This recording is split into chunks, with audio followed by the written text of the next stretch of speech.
All right, everyone, we're back with another one of our conversations. This is, of course, in promotion of the new book, Buying versus Starting a Small Business, Search or Startup, a guide to keep you from going broke, available on Amazon. And we're talking with people uh, who downloaded early copies, left reviews, and wanted to have a chat. And I will remind everyone, these are paid consulting calls. So Aaron is our guest today. He's paid for this. And if you like the format of this show, be sure to be on my email list at davidcbarnettlist.com because we do this every year over the holidays called Holiday Chat. And if you want to have a call just like this, get yourself on the list. So, with that, um, Jonathan was a recent live stream guest, has grown and exited a consulting business. So, I thought his insight would be very useful today. So, Aaron, why don't you give us a little intro who you are and what you're thinking of doing and how we can help you? Sure, certainly. Thank you both for having me today. Your book came out at a great time for me personally. So I have been kind of charting my path forward in my career. I'm currently working in a manufacturing organization. I'm in an executive role.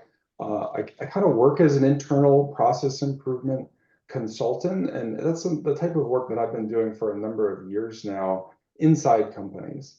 And, as I was looking forward in my career, I'm 20, 25 years into my career and looking to find a way to get, more control over my time, no limit to my earnings potential. And I've kind of hit the ceiling of what I do when I work inside of a company. And, um, and just want to make sure that I continue to have varied challenges. I don't do well with boredom. It's just in my nature. I like to have challenges. I like to have new challenges on a regular basis. And I also want to make sure that I avoid burnout. And I've had a couple of roles over my career where I have hit that burnout and really having way too much going on. And so having control over kind of the pace of my work and just my work in general, I think is all attractive to me to meet those goals as I go through the last, decade or so of my career. And Sure. so, I started my research and looking at all of my options and opportunities originally with consulting because it felt like a natural fit for what I've been doing. However, I also started to look into business acquisition. And so I spent the last 6 months probably researching and learning and understanding about business acquisition.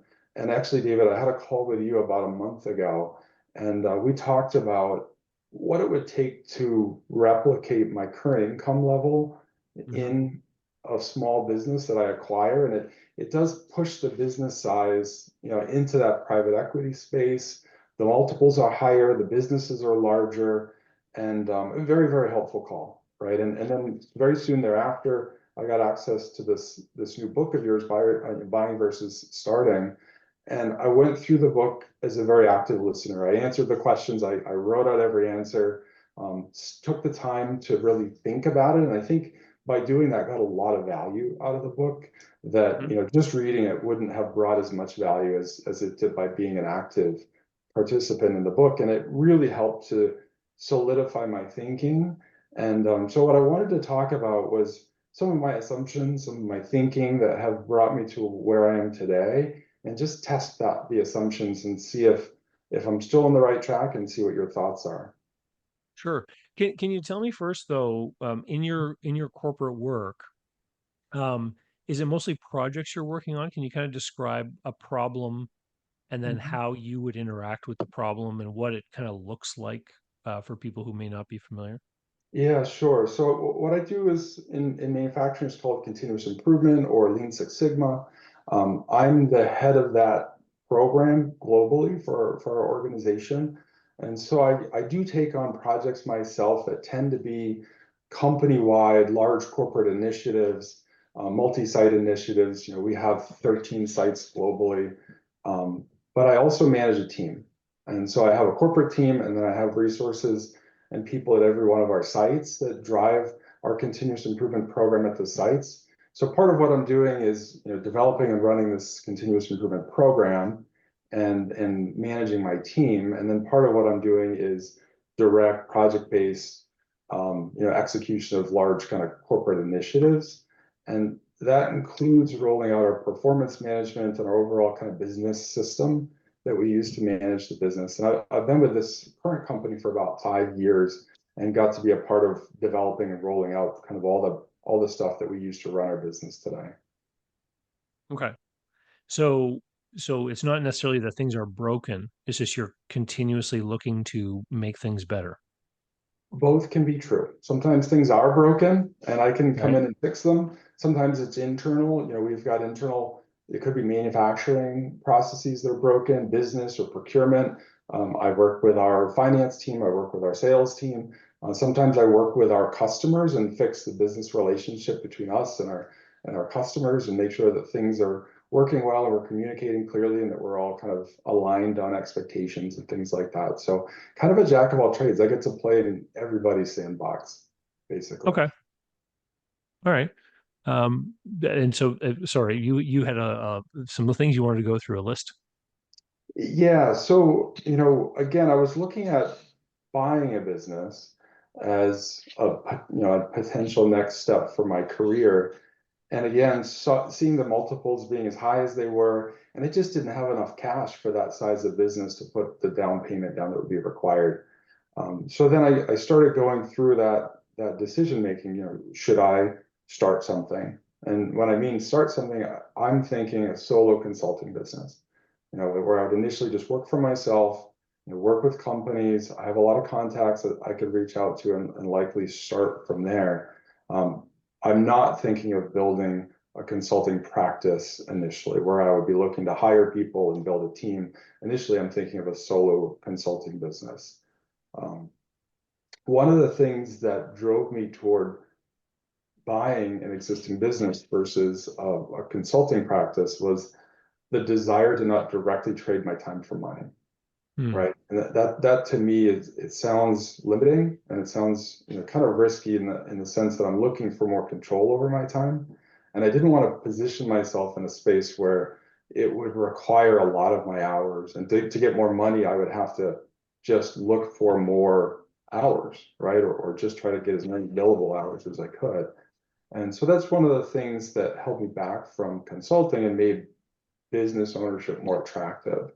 And then as I went through your book and the questions in your book, I came to kind of reflect on some of the questions and think about the fact that I actually do enjoy working, right? That I don't want to not work. I'm not looking for a 4-hour work week. I'm really not.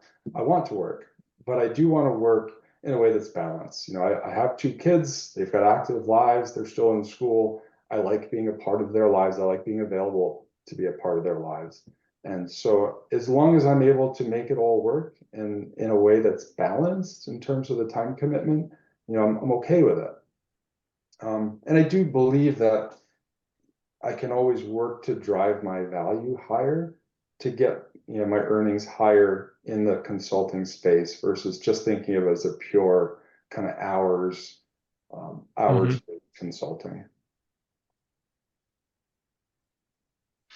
So that was one thing that I definitely was kind of battling with, was really bringing it back to my personal goals and trying to align my next moves with my personal goals.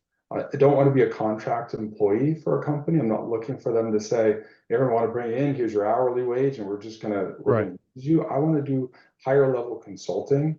If I needed to bring in folks to help with additional work, I could do that on a contract basis. But I really want to stay with kind of the executive level, higher level consulting, not contracting. Okay. So ideally, who would be your ideal customer, and what would you be doing for them? So ideal customer is a manufacturing business. I've worked for my entire career in manufacturing, and so I know it really, really well.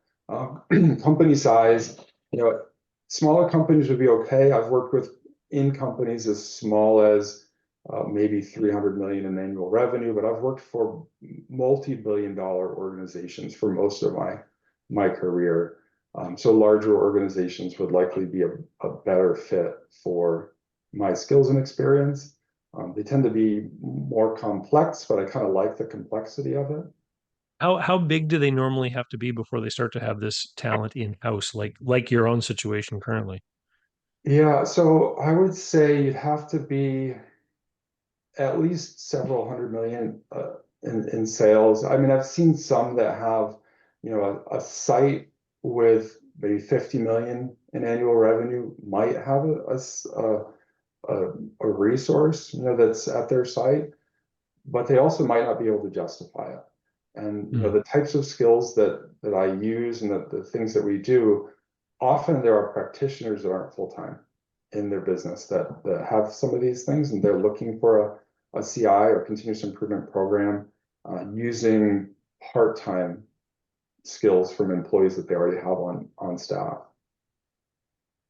Okay. And so I'm trying to figure out, or I'm trying to have an idea of who you're going to put on your prospect list, Yeah, right? Because with consulting, you spend a good chunk of your time getting sales, and then you have to deliver. mhm. And the you know the to really make it magic, you have the same sort of thing that you kind of sell to everybody. It may need a little bit of customization for each customer, but that's where the efficiency comes in, and that's why people hire you. They Yeah. they hire you not just because of your background and your experience, but they hire you because you delivered a similar solution to other people, and you can show them that how their results are probably going to be similar. Yeah, and I would say, likely a multi-site organization that's, $500 million in revenue, um, where the target buyer or the person that would be hiring me would be the chief operating officer or the CEO of the organization, looking for support in either developing or fixing their continuous improvement program, building a program, building a business system that they want to use to evaluate the business and run their business on a regular basis would be kind of the target that fits best to my experience, and also I think would have the scope to take on projects of that magnitude. Smaller manufacturing organizations, a single location, 50 or 100 million in annual revenue, would probably just be looking for more one-off projects or give me some help getting my processes unstuck or things like that, and likely wouldn't have the scale that would fit with the type of work that I'm used to. So are you looking for a handful of these target companies that you will then work for a really long time? Like I'm thinking you'll have like 8 or 10 of these companies that will subscribe, to your service, and then you're going to be kind of done selling. Is that the way you imagine it? The way I imagine it is a couple different kind of layers. So I could see project work, like a company that wants to build a continuous improvement program. I could work with them and the engagement would be longer term, right? It would be 6 months, a year, 18 months to help them develop a strategy and build out a staff and team and a program. I could also do advising. Like I have some folks that are in similar roles to me in other organizations that I do, just work with them as a personal basis to do advising where we have regular calls and I just help them kind of work through the problems that they're faced with and just give them my experience and things like that. So, advising might be more of a recurring thing where, it's on a retainer basis or something like that, where we just have regular conversations. Okay. And so where do you want to take this conversation? Are you Yeah, so there's what a couple of points where I'm stuck. So I okay. see a concept, right? I see a fit between my skills, and I know there's a need in the market, right? I've worked in this space. I've talked to people in this space full time for years now. I know it exists. What I don't know, I really genuinely don't know, is what would it take for me to have a similar income level that I have today? How much potential is there? I talked about not wanting to directly trade my time for money, or Mhm. I also talked about wanting to have the ability to not have a limit to my earnings potential, right? I today have a healthy income. I'm very comfortable. I'm not, thinking I need to triple, quadruple that or anything like that. But I do want to have the ability to directly see a link between my own work and my income levels. And I've always been very attracted to that and to having my own business someday. it's always been a bit of a dream, although I never quite knew where that would play out. So that's all kind of relevant to me. But again, I don't know with any level of confidence, can I, you know, get to an income level that would be appropriate for the time investment that I'd be putting into. And what I don't want to do is go start to get a year, 2 years, 3 years into it and say, this really isn't getting to where I thought it could get. And then Mm. I just end up getting a job again. Okay. So let's talk about the impact then. I mean, Okay. how hard or how easy would it be for you to quantify the value that the company would receive? I mean, you're talking about some pretty big numbers for revenue. So I'm guessing very small changes could have significant results, right? How, Yes. how do you, because, and I'm sure that you do this sort of cost benefit analysis on in your own work internally, right? You. To show Yeah. that your department's worthwhile and these projects are worthwhile. So can you talk about a little bit about that? Yeah, so I work today for a roughly $1 billion organization in annual revenue, and we will have a healthy 8-figure savings generated as a result of the work that we're doing this year. So the return is significant. It's a significant portion of our overall profitability for the organization, significant portion. So Right. I do think there's a definite ability to show a return.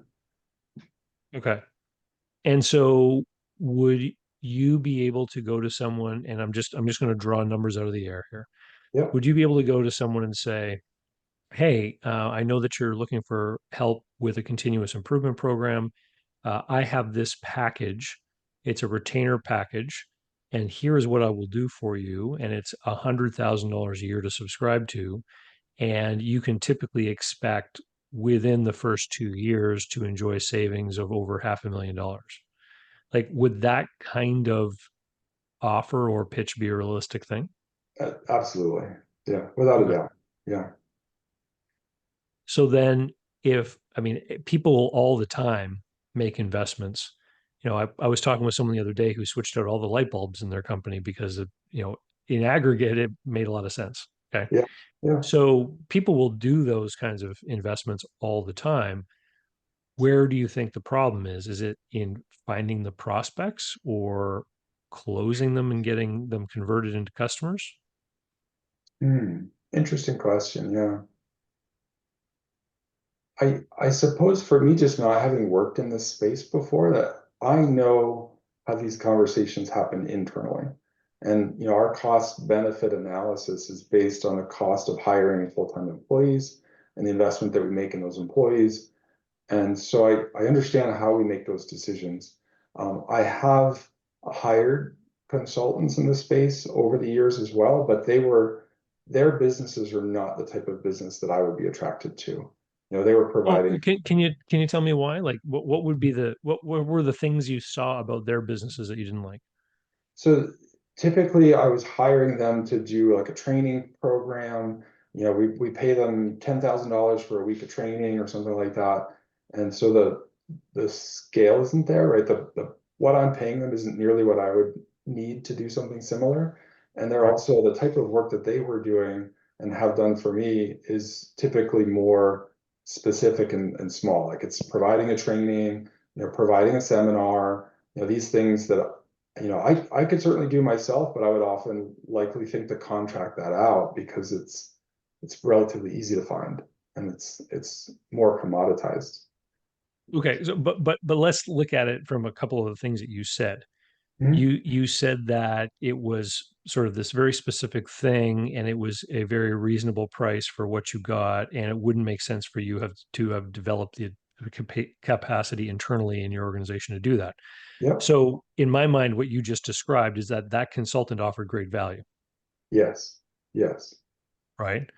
And so now that consultant, if they're out there signing people up for $10,000 for a week of training, if they're doing that 25 times a year, that's $250,000 of revenue for them. And maybe they're doing well for themselves, Mhm. right? So, because if we look at that scenario that you just gave, we can see how that person could, in their own right, be considering themselves very successful in what they're Oh, doing, absolutely. Absolutely. Yes. right? Yeah. So we just have to extrapolate the same kind of thinking along what you're proposing. So if you were going to go and help one of these manufacturing companies with a continuous improvement program, in what ways would you be able to get real efficiencies? So one of the reasons why that consultant's $10,000 of training was delivered at such a great value is I'm guessing that much of it was recycled from previous clients, Hmm. right? So they weren't reinventing the wheel. They weren't spending 3 weeks to develop a week of training and then spending another 3 weeks for the next week of training. They were, maybe they were customizing each training, but a lot of it was just plug and play with work they'd already done. And Yep. so I have a similar question for you. And in what way would you be able to sort of recycle or overlap for Yeah. everybody? So good question. The space that I've enjoyed working in is in developing a program for the organization, implementing and rolling it out. Um, and that's both on the continuous improvement side and the business system and performance management side of the business. And it's more unique in the space that I work in. Consultants that deliver trainings, there's lots of them, Mhm. and they're pretty easy to find. And I use them because I don't. It's easier to hire that than to go develop the content myself and deliver it with my internal team. It's just easier to do that through a partner. And so we do have partners that we've worked with.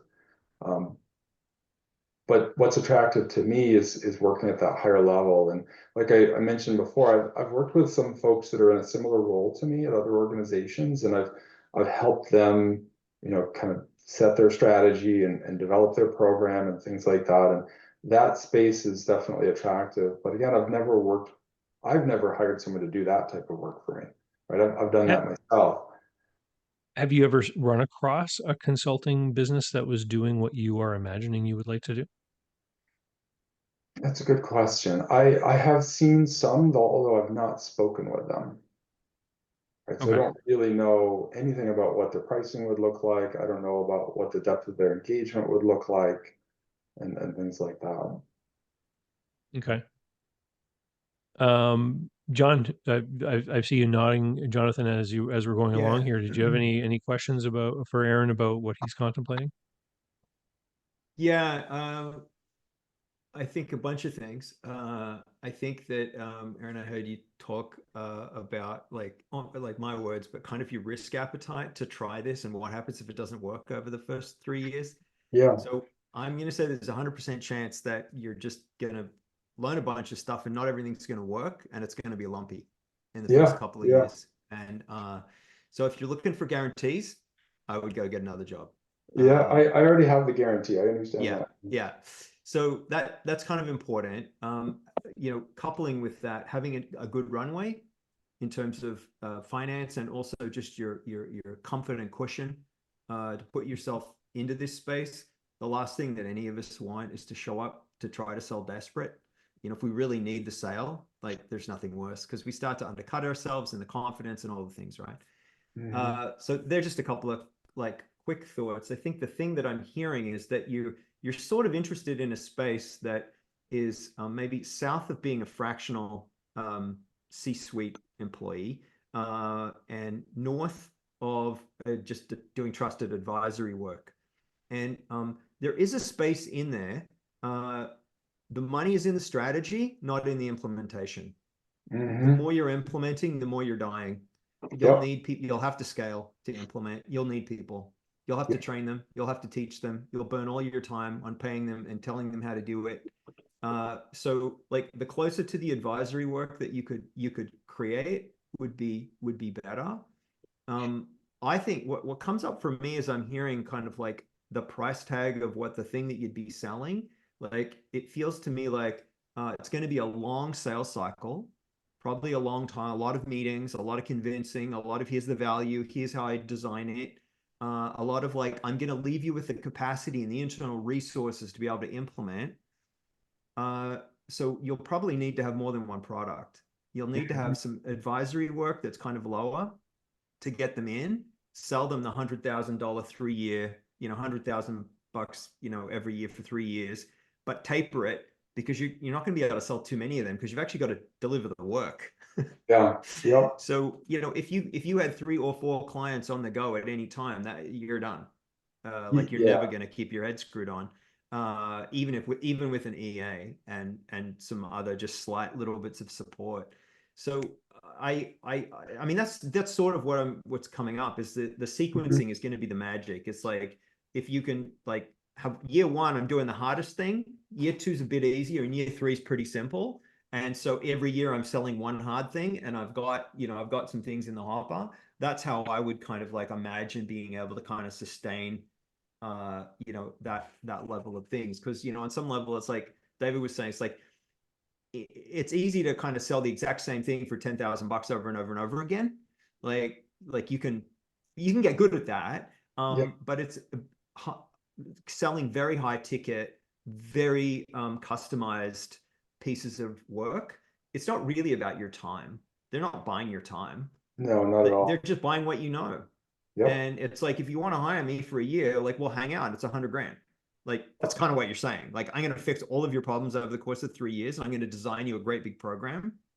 And I do this for a very few group of companies at once want to go. Like that's kind of it. Yeah. Yeah. That's kind of the Absolutely. pitch, right? Yeah. Yeah, no, that's very helpful. Thank you, Jonathan. So, one of the things, David, that I did as a part of reading your book and answering the questions, was really look closely at my personal finances again. We do have, a decent buffer in place, so I have, about 18 months of cash available to keep me going. So I wouldn't be urgent for first sale, right? I would be able to get by for a while. There would be an end to that, right? It would dry up if I didn't see some sales, but it wouldn't take a lot to be able to continue to buffer that and give Right. me a good amount of runway. So, you know, I I I think that what Jonathan said about having a couple of different product or service offerings and kind of sketching out what those are, you know, you can do that. Here's what's going to happen is as you work with more and more clients, you're going to further refine those things Yeah. as you implement as you deliver those services and you get the feedback, you're going to tweak this over time. But I think that if you work and try to sketch out those things and then go and try to find your ideal prospective customer to go and have a meeting with them and show them what you are intending to do and show them how it's going to work and what the price points are and all that kind of stuff. Um, and to get the feedback. I mean, you can do this before you know, burn the bridge, right?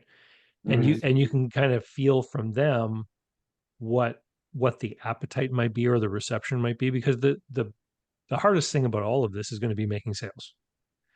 And then once you start to make the sales, then you're going to have a very organized sales pipeline that is going to span years into the future, Mhm. because you're always going to have to be cognizant of it, because you're going to have to say, okay, I need to sign one more customer for my very expensive program for the beginning of 2027. I better be making phone calls now, so that, because they have to wait for their next budget to, fit it in and all this kind of stuff, right?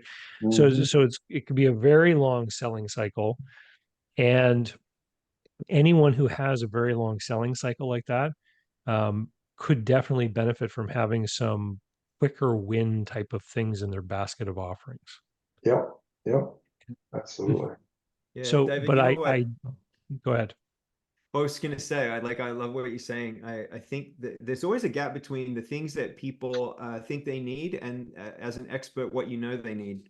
And the things that they think they need is what they'll pay for right now. Mhm. And once you have got their trust and you've delivered on those things, eventually you can get to the things that actually will make a difference. But like, to try to start there, I've seen lots of consultants, they go in, they do discovery work, they benchmark, they find out what's wrong, and they try to sell the big thing, and the person's like, yeah, but I don't even know if I like you. Yeah. Like, I don't know Yeah. if we work well together, so like, how about a little thing? And Yep. I think that's really kind of what I'm hearing David say. It's like being able to like pre-sell this stuff. Like with such a long sales cycle, you could sell 3 or 4 things before you ever left your job. Yeah. That's a great point. I think the key though is that this array of product offerings all has to have the same prospective customer in mind. Mhm. Because Yes. you don't want to be creating one sales process for, I don't know, $50 million manufacturers and then have another set of products for your $500 million manufacturers. Because then you've got now two different and distinct sales pipelines and Mm. two different and distinct marketing challenges. And then it's a question of how do people now see you? If the $500 million company learns you're doing business with the $50 million company, they're going to say, well, is this the right guy for us? Like, he seems to Yeah. be spending his time in these other places, right?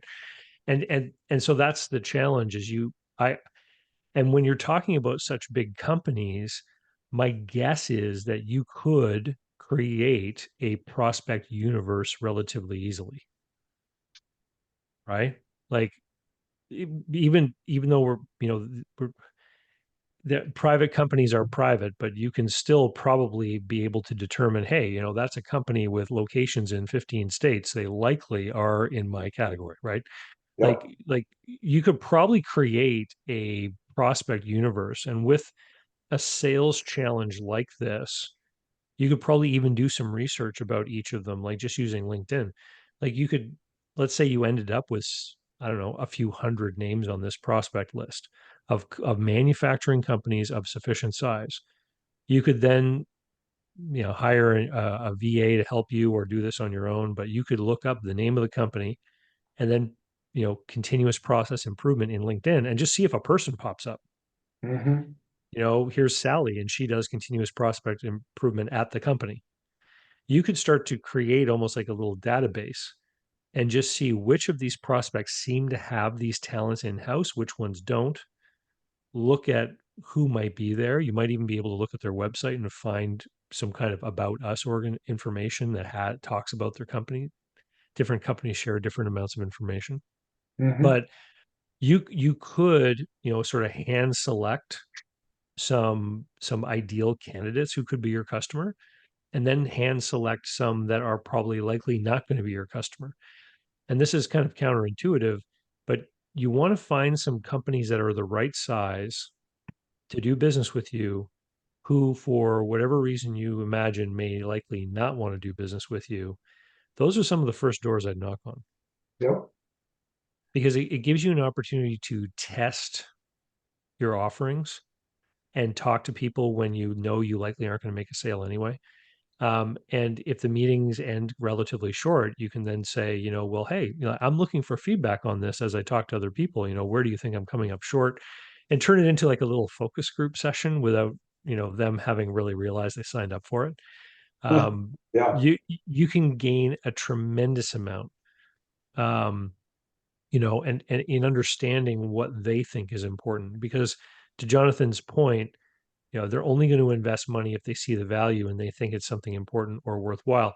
They may understand that a certain aspect of their manufacturing has inefficiencies, but if they've already got a plan in place to replace the line with some new technology in 2 years, they're probably not going to invest anything in making their current process more efficient, right? And those are some of the things that you just don't know until you go talk to people. Yeah, absolutely. Yeah, thank you. There is one other customer that is a good target fit for me, and that's a private equity company. So I currently work at a private equity owned company. My previous company was the same private equity owner. They buy a company, they want to see efficiencies, they want to see, performance improvement, and they do that through things like continuous improvement, right? You put in a CI program, you start to see efficiencies over the course of 3, 5, 7 years, you see the real benefit of that, and then they get their good exit. And so, partnering or having relationships with private equity firms, I think, is a potential for me because they are playing in that space with their portfolio companies, right? They're out there Mm. making acquisitions, looking to see that, the value come in, and then do exits, and kind of continue that process and that cycle. So that, to me, sort of uh, makes me think of one of these quick win offerings that you might have. So whenever someone's going to do an acquisition, or even get serious about an acquisition where they put out an LOI and they have a deal on the table, if they get their deal accepted, they're then going to go into due diligence. Hmm. If you could create some kind of quick due diligence scorecard analysis kind of product where you can quickly look at one of these businesses. And maybe this is people charge in the five figures for these quality of earnings reports, looking at financial information. And maybe you could come up with a $10,000 process improvement analysis efficiency kind of report that you could similarly do when someone's in the due diligence stage. Because Mhm. and ironically, you could come back saying, this is the most finely tuned operation I've ever seen. There's zero opportunity for improvement. That might be a reason not to buy a company. Absolutely. And actually, I have a process like that I have developed and I use with my current company. It's an annual assessment we do on each and every site, and it has a nice wide breadth of different categories that we look at in terms of manufacturing performance, and we score their maturity. And we use it as an internal tool to try and drive the sites to higher levels of maturity in terms of their execution. It could easily package it and go into any facility in the world very quickly and perform that type of assessment, over and over again. Well, and if you're so what I'm hearing now is that there's this ongoing strategic, call it hand-holding strategic stuff that you could do on a subscription model basis. There's also this due diligence offering. And then it also sounds like you could create an annual scorecard review program that people could subscribe to, where you will go back every year and give a report card on the evolution of things. Absolutely. Yeah, I hadn't thought of it that way, honestly. Like it's something that I do that I've done at other places that I do today, but I hadn't thought of that as a real key potential offering. But I think you're spot on. Yeah. It's also a great way to sell. So if you get some sort of benchmarking assessment tool, let's say it's 10 grand, Yeah, it's a bit of a lost leader. You get to go in there for a bunch of days, you meet a bunch of people, you find out if you like them, you tell them all the things and how they're doing, and then you rank and sort the top 3 opportunities based on what you think that they're willing to pay for, and then that's what you tell them that they need first. And then it's really helpful, like, because they kind of, it's easy for them to pay for that and to get that information. So, hmm it's great. Consultants do that kind of thing all the time. yeah, Now, what as far as marketing goes, I think one of the key things for you is, especially first out of the gate, is to get some white paper case study type things that you can document and have permission to share. Mhm. And so, and so number one, you've got a professional resume with a background that leads you right into this stuff anyway. But Yep, if you go and you do some of these things for some of these different companies and you get these sort of documented case studies or whatever, what that's going to allow you to do is, as you approach some of these private equity groups, what do they have to do? The private equity investment group, their big challenge is to raise money from wealthy people or other entities. And in order to do that, they have to demonstrate that they're a trustworthy actor that's going to take good care of that money. It could be a good steward, right? And so if they can say, Aaron's company is one of our partners, and they do due diligence for us in this manufacturing to make sure that we buy things that have opportunities for growth. And then they can share some of the stuff that you have already for marketing. Being your customer makes those guys look smarter to their equity and fundraising partners, absolutely. Yeah, right? And so if you can position yourself as the vendor that makes them look smarter in one of their big challenging roles, well, that could be the reason why they decide to engage you. yeah, absolutely. Yeah. No, that makes a lot of sense. Thank you. So I have one more topic that I wanted to actually I have two more topics that I want to bring up. Sure. One is, David, I really appreciate in all of your content that you put out, you talk a lot about risk and you give a nice, honest view of risk, which in this space, as you know, there's a lot of glorified content that kind of pushes risk to the side. And so get rich by buying companies and own a million of them, right? And you can be a billionaire by next week, which is not the reality. And I know that's not the reality, right? So I appreciate that you put a lot of focus on the reality of risk. And as I was going through your new book and I was answering the questions, at one point I was kind of writing out the risks that I felt that I would see with buying a business versus starting a solo consulting business. And buying a business, there's risk right around having that much debt that you're taking on, and the Hmm. financial risk. And the loss of income is only a part of that, but the debt becomes much larger, and getting a return on that initial investment, but also the risk of having employees, right? I have had employees throughout my career. I've had as many as 650 people reporting into me.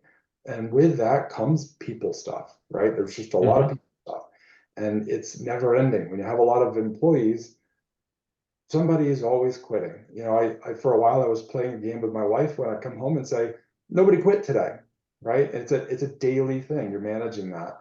And so I saw, for me personally, there's a lot of employee related risk in running and owning a business. And then when I looked at consulting, I said, well, the risks are loss of income, right? That's a real thing. And then the risks got a lot lower after that. Like there didn't seem to be many other sizable risks.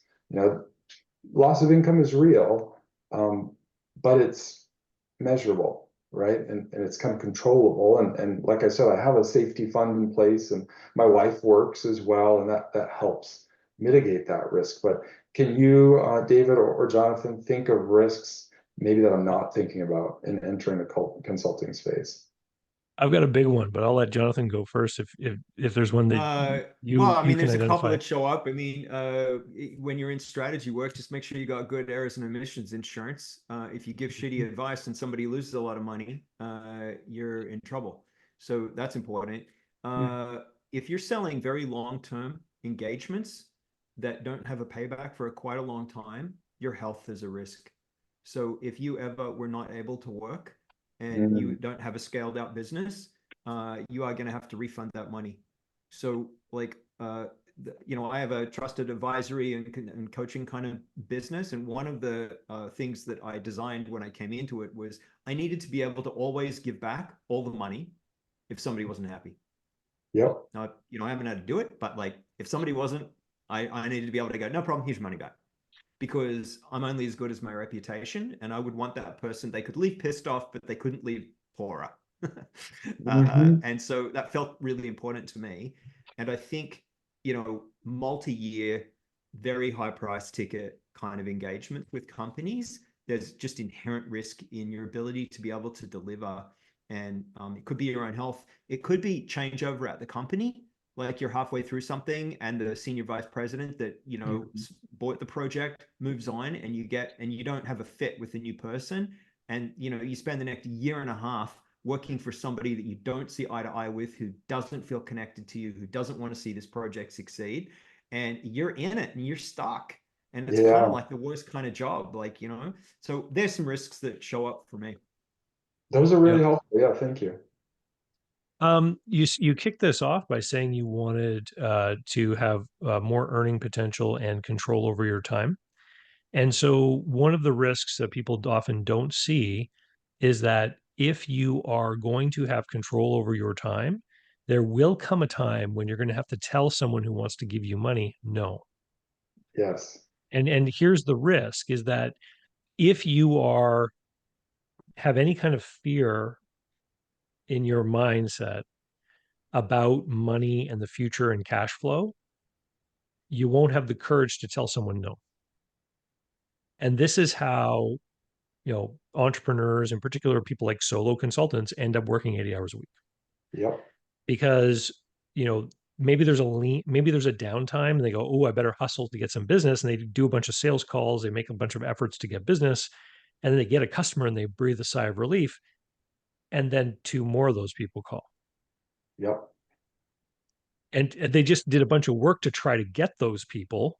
Yep. And so now they don't want to tell them no. Hmm. And they're afraid that if they tell them no, they'll never get an opportunity to work with them again. And so then they end up taking them. And so that's the reality.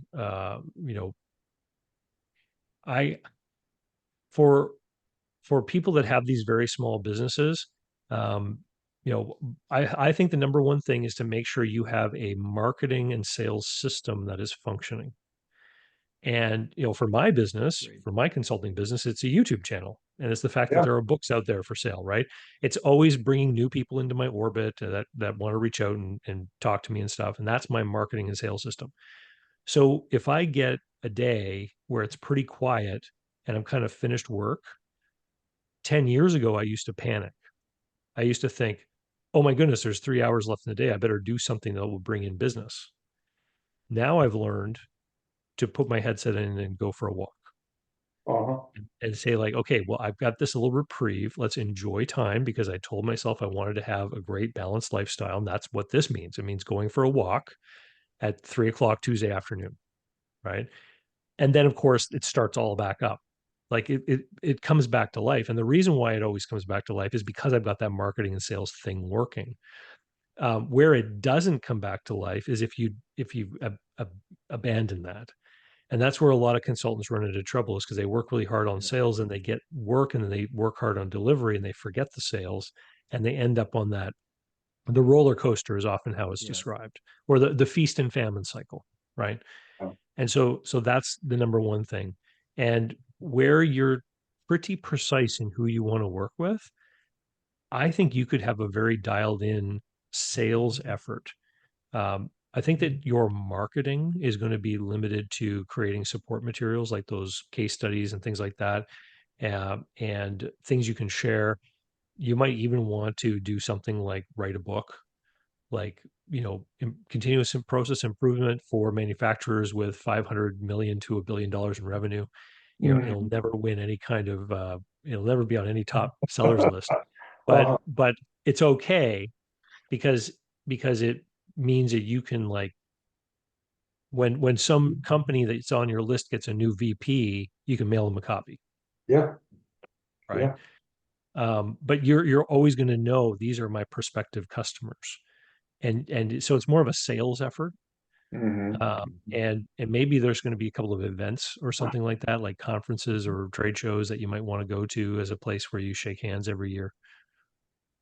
Yeah, and there are absolutely conferences every year in this space. They're big. I like public speaking, and so I definitely would enjoy speaking at conferences and participating in conferences. And it's a great way to network for sure. Yeah. David, the thing that so 100% everything you just said, I too have lived the feast or famine thing earlier. Creating a calm business as a solopreneur is really important. Like it's what you told yourself you were going to do. So just times two to everything David just said. The other thing people don't think about when they quit the big job is that there's quite a fast half-life of the relationships that you have that are internal inside your sector. People Hmm. move, people forget, and also a lot of it is the power and influence you have because of the job you have. And when you no longer have that job, they don't see you as having the same influence or leverage that you once did. And so it feels when you're in the job, oh, like I know all these people and I see all these people and everything. But the real test is, can I book coffees? And can you book a coffee to do the research thing that David talked about earlier with a bunch of COOs that you haven't met yet? That was an excellent test. Can you Hmm. actually just get a coffee? Hey, really just researching, potential future consulting gig that I'm thinking about doing. I wonder if I could have 15 minutes of your time. I've got 2 questions for you, and just see if you can actually book the call. Because if they don't have time for you, that's a pretty important signal. And floating the idea past people that already know, like, and trust you is already really good. They'll tell you you're amazing, you should totally do this. What you're looking for is, will somebody write me a check, even a small Hmm. one now? Right? Like, Yeah. Yeah. that's really kind of where the proof is. So Yeah. Yeah, I I agree. that's great. So last question for me, and I know we're getting kind of toward the end of the time that we'd scheduled today, is I don't have a time frame for this. I am happily employed. I like my employer, right? I'm doing this research, thinking about my career in a larger scale and trying to chart my path forward, and knowing that I started earlier saying that I like challenges.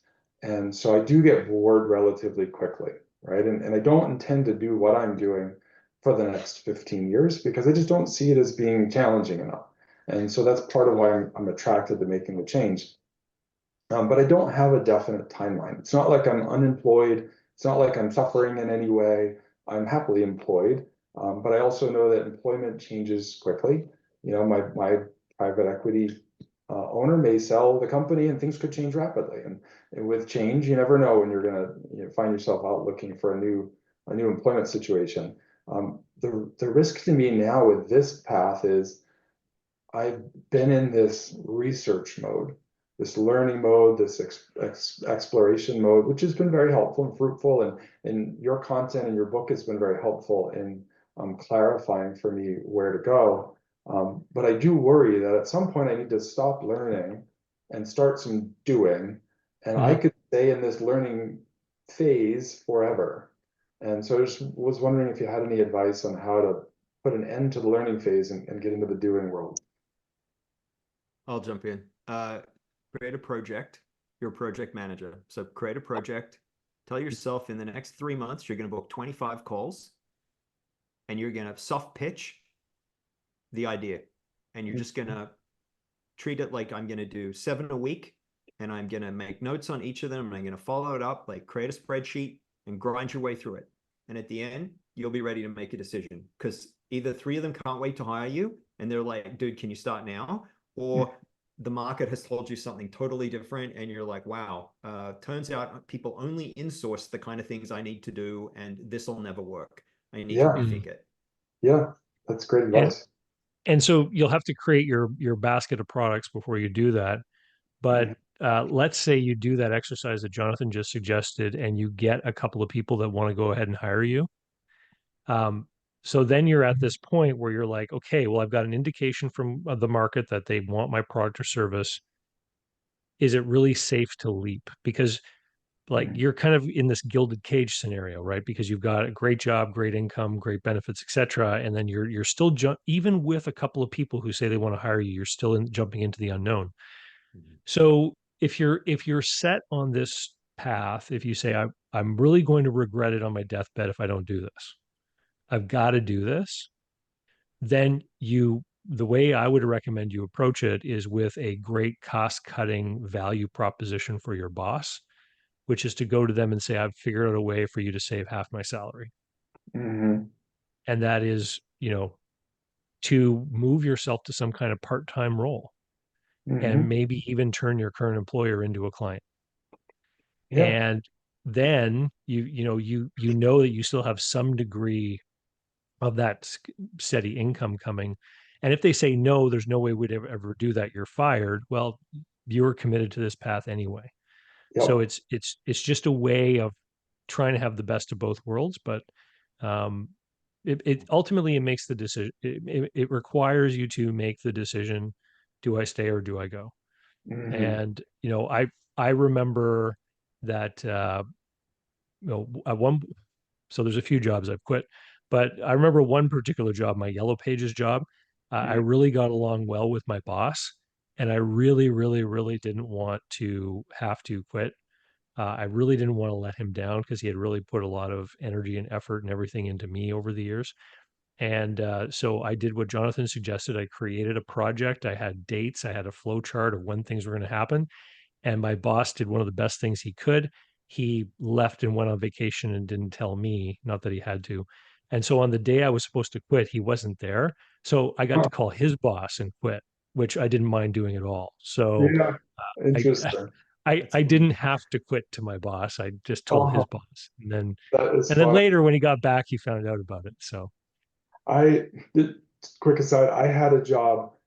It was a good job, and I was leaving for another one. And the day that I went to quit that job, my boss also quit that same day. And so it made that conversation so much easier. So much easier. She didn't care at all. Yeah, she was fine with it. But you mentioned that you have a certain runway financially. You know that starting a business is going to come with uncertainties. So the best thing you can do is just button down your lifestyles and spending as much as you can right now. Make sure that you are doing everything you can to make that runway as long as possible. You're married, so make sure that your partner is on the team with you and realizes how important this is for you. Um, you know, what is the worst that can happen? The worst that can happen is that you're going to have to go and get another job. Mhm. And you got in-demand skills. And, you mentioned how you've done work with outfits like private equity companies that go and buy things. The whole M&A thing is not going to be stopping, right? Yep. There's Yep. there's always going to be people that are going to be in a position where they need someone like you. Yep. Perfect. Very, very helpful call. Thank you both for your time today. I really appreciate it. Awesome. I'm going to put a link when we post this to the call, Jonathan, that you came on, the live stream you came on. But just for everyone who wants to find you online, where's the best place for them to reach out to you? Yeah, for sure. So you can find me online at clearlythen.com, or I'm on LinkedIn. I'm a real human. Feel free to DM. I'll take a meeting. Awesome. And Awesome. Aaron, good luck. Thank you so much for doing this call. I know that Good a lot luck, of people Aaron. are going to appreciate it and get some value out of it. All right. Thank you both. All right. And Bye. remember, everyone, get on the email list, davidcbarnettlist.com, if you want to sign up for a call like this one. I start booking the holiday chats in the fall, or usually around early November. And we'll see you all later. Bye. Thanks, David.